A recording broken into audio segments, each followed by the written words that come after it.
한 번도 아픈 적이 없었음에도 불구하고 병원 침대에서 사에 연결된 구급차를 타고 병원으로 급히 이송됐음에도 불구하고 남편과 시어머니는 우리가 그래야 할 사람임에도 불구하고 나를 경멸하며 무시합니다. 한 지붕 아래 사는 가족 아무것도 할 수 없는 아내가 무슨 소용이 있겠는가. 내 앞에 놓인 이혼 서류를 보고 눈을 믿을 수가 없었다. 내 이름은 매기이고 결혼 후 52세다. 어렸을 때 부모님의 사고로 할머니 밑에서 자랐습니다. 직업학교에 다니고 어린 시절의 꿈이었던 어린이집 교사를 이루었습니다.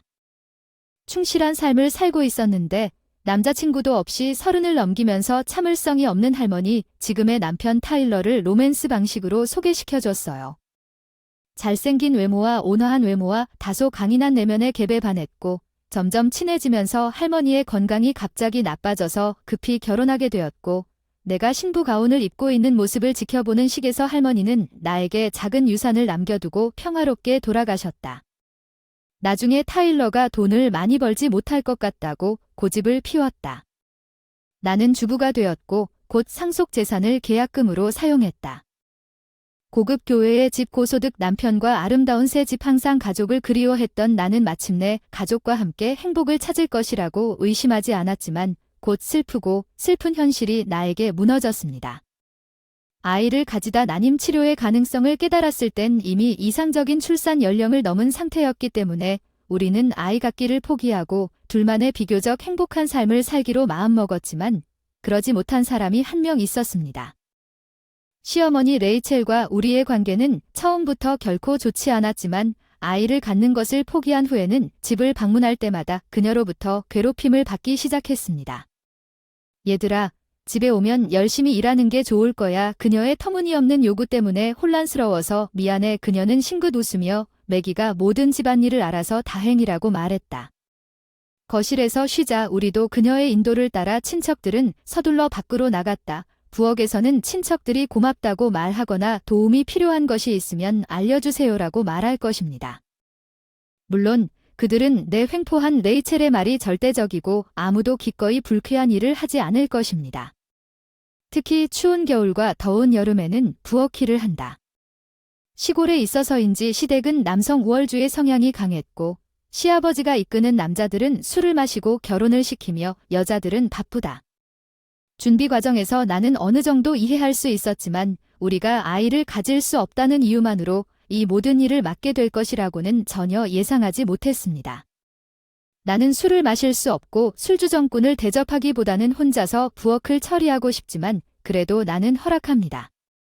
부엌의 고독 속에서 깊은 한숨을 내쉬던 내가 식사를 차려 거실로 나왔을 때 친척들은 내가 솔선해서 일했다고 칭찬했지만 내가 방을 떠난 뒤 레이첼의 입에서 나온 말은 충격적이었다. 가사 일만 잘하는 아내, 같은 말을 하고 아무것도 모르는 그녀에게 원하는 것은 무엇이든 쏟아내야 합니다. 남편 타일러는 어머니의 말을 알았는지 아니면 계속 술을 즐겁게 마시지 않았는지 당신이 일어섰으면 좋겠습니다. 내가 그에게 화장실로 가는 길에 레이첼의 태도에 대해 조금 속삭였을 때 그는 당신이 단지 그것을 너무 생각하고 있고 나를 진지하게 받아들이지 않을 것이라고 말했습니다. 그러나 내가 시댁에 방문하는 동안 내 얼굴을 보여주지 않으면 그렇지 않을 것이라고 말했습니다. 레이첼을 화나게 한 것뿐만 아니라 타일러도 계속 바빠서 마침내 나 자신을 위한 시간이 생겼을 때 나에게 남은 음식은 남은 음식뿐이었지만 시댁에서 기대하는 것이 하나 있습니다. 바로 내 조카인 마리입니다. 친척 중에 동갑내기 아이가 없는 시댁 딸 남자들의 떠들썩한 파티를 피해서 부엌에 자주 오곤 했어요. 아줌마 숙제가 이해가 안 되는 부분이 있어요. 물론 도와주실 수 있나요? 여기로 오세요. 저는 과외를 하곤 했어요.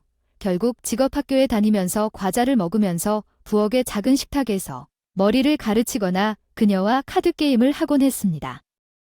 레이첼은 그녀의 유일한 손녀인 머리를 사랑했고 다른 친척들도 그녀의 매력과 지능 때문에 그녀를 칭찬했지만 그녀는 그녀였습니다. 초등학생인데도 기대치가 너무 높아서 부담스러워요.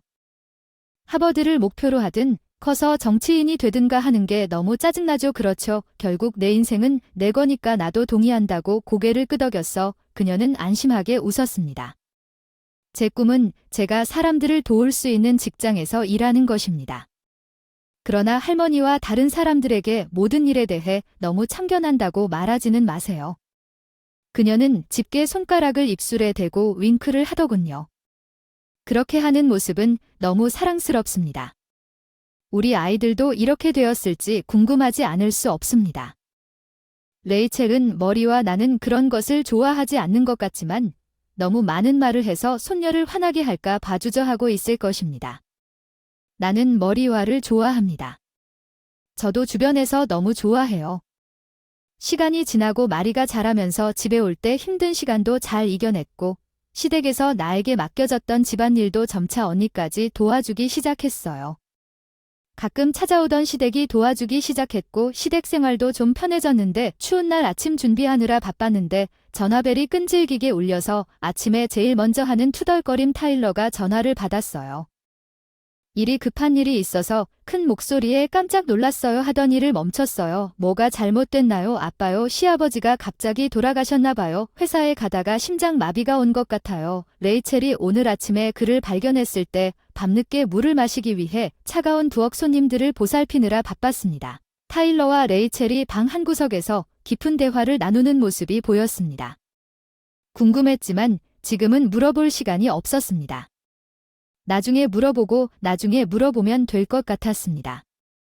장례식 집에서 쉬고 있을 때 타일러가 너랑 상의할 게 있다고 했어. 알았어. 그 사람 태도가 평소와 달라 거의 머뭇거렸어. 무슨 일이야. 난 그 사람의 특이한 태도에 정신을 차리고 일어나기로 결심했어. 이제부터 엄마랑 같이 살아요. 내가 비명을 지를 뻔했지만 당황해서 삼켰어요. 어떻게? 갑자기 나에게 이런 말을 해줄 수가 없어요. 엄마가 늙었으니 엄마가 레이첼과 함께 사는 것을 원하시거든요. 생각지도 못한 일인데 언제 결정한 거야?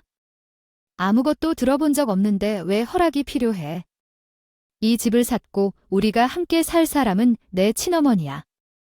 게다가 넌 내 돈으로 생활하고 불평할 용기가 좀 있어. 말문이 막힌다는 게 이런 뜻인가 봐요. 그 사람이 나에게 그런 낡은 사고방식을 강요하다니 믿을 수가 없어요. 나는 가사일에 최선을 다해왔고 당신 주장에 따라 내가 주부가 되었어요. 감히 그러지 마세요. 한 푼도 벌지 못한 나와 비교해라. 그 사람이 나에게 소리 지르자 나는 움츠러들었다. 한숨을 쉬며 노려보며 그 새 모닝옷 사준 내 휴대폰 값은 내가 화장품 비까지 대준다. 들어봐. 동거는 결정됐어. 현재 생활 방식을 잃고 싶지 않다면 불평하지 마세요. 내 삶이 그 사람에 의해 지원되는 것이 사실이기 때문에 우리는 그 사람이 밖에서 돈을 벌고 내가 집을 돌보는 것과 함께 일하고 있다고 생각했습니다.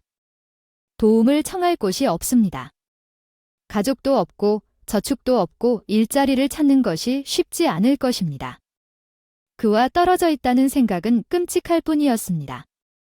레이첼이 이사온 이후로 함께 사는 것을 받아들일 수밖에 없었다는 것을 이해합니다. 정말 지옥이었습니다. 보는 친척도 없이 아침부터 저녁까지 요리부터 청소, 빨래까지 내가 하는 사소한 일들에 대해 불평하기 전보다 훨씬 더 나를 괴롭혔다. 그녀는 TV 앞 소파를 차지하고 이따금씩 하루 종일 누워 있었다. 만약 그 사람이 기분 좋게 나가서 연금이랑 집 한 돈으로 흥청망청 쇼핑을 했다면 나 오늘 역에 나가서 그 카페에서 내가 제일 좋아하는 도넛 사줬어. 귀찮게 나를 쳐다보며 대신 타일러와 대화를 시작하는 중 와 맛있어 보인다. 물론 두 개만 있다. 하나는 나를 위한 것이고 하나는 당신을 위한 것이다. 매기가 우리에게 차를 좀 만들어 주겠느냐? 타일러만 받아준다면 나는 여기 하인이 될 것이다. 내 입장에서는 우리가 함께 살기 시작한 이후로 조금 더 견딜 수 있을지도 모릅니다. 그는 레이첼의 변덕에 좌우되지 않는다고 말할 때에도 레이첼이 배우자보다 말하는 모든 것을 믿고 우선시하는 어린아이 같았습니다. 엄마가 낯선 곳에 혼자 오는 게 안타깝다. 이기적이고 못된 시어머니와 시키는 대로만 하는 남편 사이에 내 잘못인 것처럼 최대한 친절하게 대해주려고 애쓰는 중. 아침에 준비하고 타일러 배웅하고 여느 때와 다름없이 동거 3개월째 갑자기 심한 통증이 배를 강타했다. 통증에 압도되어 무심코 앉았다. 이상하다. 식은 땀이 난다. 안타깝다. 안녕하세요. 레이첼 에너지를 모아서 그녀가 드라마를 보고 있던 거실로 돌아가서 커피를 마시고 관심을 끌려고 노력했습니다. 거기 내 휴대폰 좀 건네주시겠어요? 타일러에게 전화해야 해요. 히읗 방금 나간 것 외에는 직접 가져오세요. 기차를 타고 가니까 그 사람이 대답을 못할 텐데 그녀는 내 급한 상황을 고려조차 하지 않을 거야. 배가 너무 아파요. 배가 아파서 병원에 가려면 차가 필요해요. 웃기지 마세요. 우리 아들이 열심히 일하고 있어요. 그런 말도 안 되는 소리로 감히 그 사람을 괴롭히지 마세요. 나는 필사적으로 전화를 받아 911에 전화를 걸었습니다. 구급차가 사이렌을 울리며 우리 집 앞에 섰을 때 구급차가 나에게 말하지 않은 것은 예상치 못한 상황에 놀랐다는 것입니다.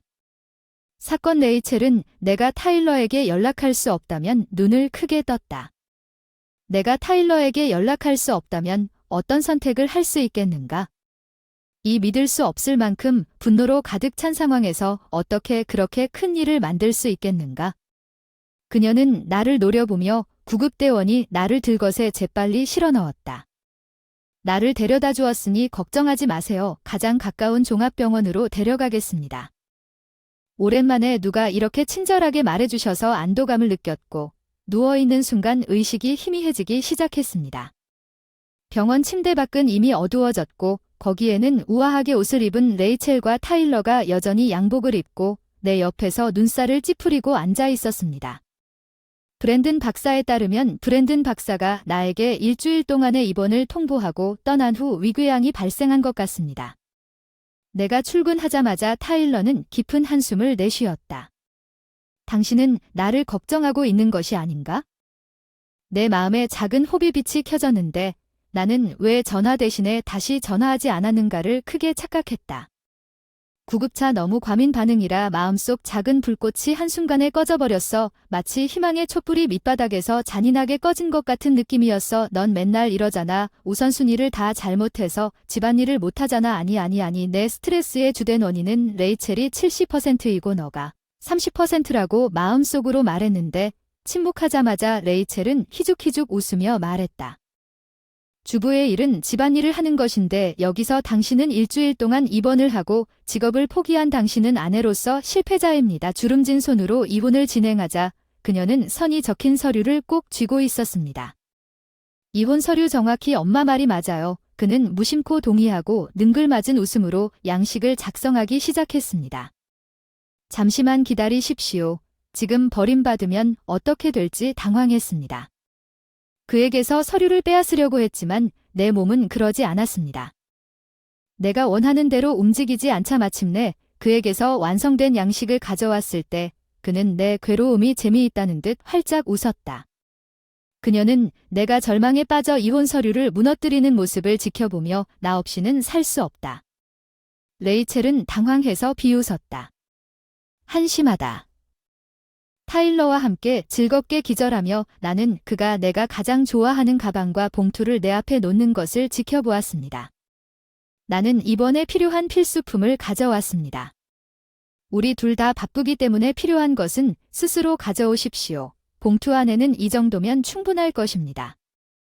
돈이었습니다. 병원비인 것 같았어요. 아, 고마워요. 저축 다 썼나 봐요. 절대 쓸데없는 짓을 한 듯이 희망의 깜빡임이 또 꺼졌어요. 보험을 해지한 지 너무 오래돼서 항복 가치가 상당했습니다. 봉투에 있는 금액은 걱정하지 마세요. 필요하시면 사용하세요. 우리는 함께 저축했음에도 불구하고 절반은 생활비로 사용할 것입니다. 그는 내 동의 없이 내 보험을 취소했고 나머지 절반은 생활비로 사용할 계획인가요? 입원해 있는 동안 휴가라고 확신했어요. 그들은 나에 대해 덜 신경 쓸 거라고 확신했어요. 나는 슬프기도 하고 분노하기도 했습니다. 흘끗 쳐다보았습니다. 이혼 서류를 발견했습니다. 이혼은 농담일 뿐이에요. 내 놀란 눈빛을 보고 긴장을 풀고 그는 어깨를 으쓱했습니다. 우스꽝스러운 미소 서명까지 한 후 농담 믿을 수 없다는 듯이 노려보았지만 그 순간 그들은 여전히 웃고 있었습니다. 내 안에 무언가가 찰칵 소리를 냈습니다. 왜 봉투에 당신의 공정한 것도 포함되지 않은 이 사람들과 가족이 되려고 하는 걸까요? 퇴원하면 집에 전화해 멍하니 두 사람이 떠나는 모습을 보며 조용히 이혼 서류를 구겨 넣었다. 안에 든 가방과 지갑을 열었고 펜은 수건 몇 개에 불과했다. 그 둘이 알 줄은 몰랐다. 내 잠옷과 속옷이 어디에 있었는지 예상했던 대로 거의 모든 것을 새로 사야 할 것입니다. 한숨을 쉬면서 병원 침대 주위에 커튼이 살며시 간호사를 열었는지 천천히 올려다보며 외칠 수밖에 없었습니다. 나의 사랑하는 조카 마리는 이제 어른이 되고 유능한 간호사가 되었습니다. 예상치 못한 재회에서 우리는 기쁘게 손을 맞잡았고 내가 입원했던 이야기를 나누면서 그녀는 모든 곳에서 여기에 동맹을 두는 것이 자기 자신의 문제인 것처럼 분개했습니다. 울고 싶은 기분이 들었고 그것이 기회로 느껴졌습니다. 두 사람에게 각자의 약을 맛보기 전까지는 쉴 수 없었습니다. 타일러와 레이첼로 인한 스트레스에서 벗어나 약 일주일 후에 그녀와 함께 계획을 세우기로 결정했습니다. 잘 회복되었고 내일 퇴원할 예정이었습니다. 빈병동에 전화를 걸고 있었는데 그들이 예고도 없이 도착했을 때 우리는 병원에서 귀하의 퇴원 통지를 받았습니다. 타일러는 그와 레이첼이 무례하게 들어와서 그의 가방을 들고 들어왔을 때 발표했습니다. 좋아하는 카페 출연을 위해 아내를 한 번은 방문해야 합니다. 사람들이 대화를 할 수 없습니다. 귀에서 전화기를 떼어 테이블 위에 뒤집어 놓고 침대에 앉아 감사 인사를 전했습니다. 와주셔서 감사합니다. 이렇게 해서 레이첼과 타일러가 의자를 침대 위로 끌어올리고 앉았습니다.